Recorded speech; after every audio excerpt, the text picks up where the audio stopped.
اشال اس کے مذاق پر فوراً چڑ جاتی تھی اور اسی وجہ سے وہ ہمیشہ اس کی ٹانگ کھینچتا رہتا تھا۔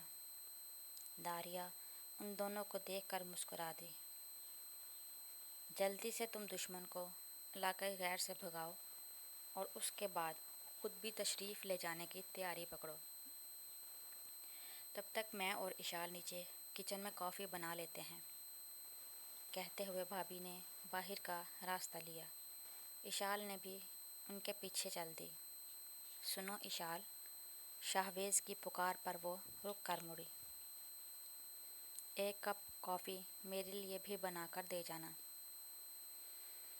بظاہر وہ سرسری سا پیغام تھا، مگر اس کی آنکھوں سے الگ طرح کے جذبات جھلکتے اشال کا دل زور سے دھڑکا گیا۔ وہ الٹے قدموں وہاں سے فرار ہوگی۔ اس دن کے بعد سے نہ ہی چھپکلی واپس آئی اور نہ ہی ریسکیو کرنے والا لوٹا تھا۔ اشال اور شاہویز کی نسبت بچپن سے طے تھی۔ کچھ ان دونوں کا جھکاؤ بھی ایک دوسرے کی جانب شروع سے ہی تھا۔ نٹ کھٹ سی اشال ہو یا سنجیدہ سوبر، مگر اشال کے ساتھ ہمیشہ شرارتیں کرتے رہنے والا شاہویز دونوں ہی حویلی کی رونق تھے۔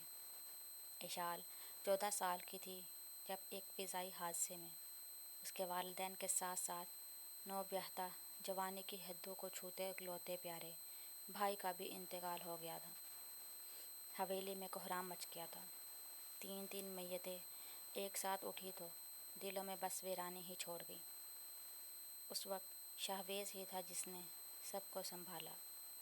اشال اسے چاہتی تو ہمیشہ سے تھی، مگر اتنے کڑے وقت میں اس کا ساتھ پا کر اس نے شاہویز کے بنا خود کو تصور کرنا بھی جیسے چھوڑ دیا تھا۔ وہ پوری طرح اس کی دیوانگی میں گم ہو چکی تھی۔ ادھر شاہویز کا حال بھی مختلف نہیں تھا۔ وہ بھی اشال کے ایک اشارے پر حد سے گزرنے کو تیار تھا۔ شاہویز عمر میں اشال سے پورے 6 سال بڑا تھا، مگر ہم آہنگی کی بدولت عمروں کا فرق کبھی نمایاں ہونے ہی نہیں پایا تھا۔ 2 سال بعد جب شاہویز ہائر ایجوکیشن کے لیے انگلینڈ جا رہا تھا، اس نے خود کہہ کر اپنا نکاح اشال سے پڑھوایا تھا۔ اس کے اس فیصلے پر سب ہی خوش تھے۔ دھیرے دھیرے سب کی خوشیاں لوٹ رہی تھیں، مگر ان کے بیچ میں ایک وجود ایسا تھا جس کی بنجر زندگی کی جانب کبھی کسی نے توجہ نہیں دی تھی۔ داریہ بھابھی اب کہاں کھو گئیں؟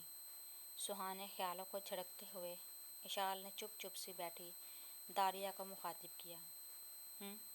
نہیں کچھ نہیں، وہ چونکی۔ دراصل میں سوچ رہی تھی آج خیر سے شاہویز واپس آ جائے گا اور ٹھیک 2 ہفتے بعد تم دلہن بنی اس کی سیج پر بیٹھی ہوگی۔ بس ایک بار تمہیں اس کے حوالے کرنے کی دیر ہے، پھر تو وہ ہم جیسوں کو تمہارے قریب بھی نہیں بھٹکنے دے گا۔ اس کا بس نہیں چلتا، ورنہ وہ تم پر قبضہ ہی کر لے۔ اپنی مردہ سوچوں کو پس پردہ ڈال کر فوراً داریہ نے موضوع اس کی طرف پلٹا۔ خیر، اب ایسا مجنوں بھی نہیں آپ کا دیور۔ آپ کو پتہ ہے جب سے گیا ہے ایک بار بھی مجھے فون پر بات نہیں کی۔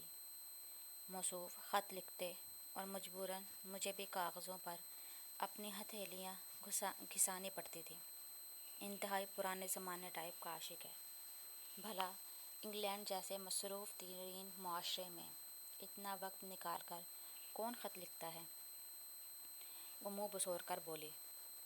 داریہ کو بے اختیار اشال کی قسمت پر رشک آیا۔ عقل سے پیدل لڑکی، یہی تو خاص بات ہے۔ انٹرنیٹ کے زمانے کی مصروف ترین زندگی میں بھی وہ خاص طور پہ وقت نکال کر تمہارے نام خط میں اپنے جذبات سمو کر بھیجتا تھا۔ کوئی دیوانہ ہی کر سکتا ہے ایسا۔ تمہیں تو اپنی قسمت پر نازاں ہونا چاہیے۔